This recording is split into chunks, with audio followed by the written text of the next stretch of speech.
അസുഖങ്ങൾ എല്ലാവർക്കും വരും. ചികിത്സ തേടുന്നത് സാധാരണമാണ്. സർക്കാർ ഉദ്യോഗസ്ഥർക്കോ അധികാരത്തിലിരിക്കുന്നവർക്കോ അതിൻ്റെ പണം റീഇംബേഴ്സ് ചെയ്യുന്നതൊക്കെ സാധാരണമാണ്. പക്ഷേ എം.പി. രാജേഷിനെ പോലെയുള്ള ഒരു മന്ത്രി സമരത്തിലിരിക്കുന്ന ഈ സ്ത്രീകളെ ഇങ്ങനെ പരിഹസിക്കുമ്പോൾ ഇത് വായിക്കാതിരിക്കാൻ കഴിയില്ല. തദ്ദേശ സ്വയംഭരണവും എക്സൈസും വകുപ്പ് മന്ത്രി ശ്രീ എം.പി. രാജേഷ് തൻ്റെയും ഭാര്യയുടെയും ചികിത്സയ്ക്കായി കൊച്ചി ലിസി ഹോസ്പിറ്റലിൽ യഥാക്രമം 24/2/2023 11/1/2023 മുതൽ 12/1/2023 അങ്ങനെ 3-4 ദിവസത്തെ കഥയുള്ളൂ വരെയുള്ള കാലയളവിൽ ചെലവഴിച്ചതിൽ അനുവദനീയമായ തുകയായ 2,45,833 രൂപ നൽകി ഉത്തരവ് പുറപ്പെടുവിക്കുന്നു. നമ്പർ 1 കേരളത്തിലെ ആരോഗ്യ രംഗമാണ്. അതാണല്ലോ ഈ ആശമാരെ പരിഹസിക്കുന്ന ആരോഗ്യമന്ത്രിയും പറയുന്നത്.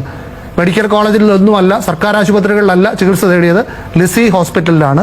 അതിനാണ് ഈ 2,45,833 രൂപ ഇവരൊക്കെ വാങ്ങുന്നത്. ഇതൊക്കെ നിങ്ങൾക്ക് വാങ്ങാം. എന്നിട്ട് 233 രൂപ വാങ്ങുന്ന ആശമാരെ പരിഹസിക്കാം. അവർക്ക് ഏതെങ്കിലും നല്ല മനസ്സുള്ളവർ വല്ലതും കൊടുക്കുമെന്ന് തോന്നിയാൽ അവരെ വീണ്ടും കബളിപ്പിക്കുകയാണെന്ന് ആക്ഷേപിക്കാം. എന്നിട്ട് ഞങ്ങൾ തരില്ലെന്ന് ധാർഷ്ട്യത്തോടെ പറഞ്ഞ് നെഞ്ചും വിരിച്ചു പോകാം.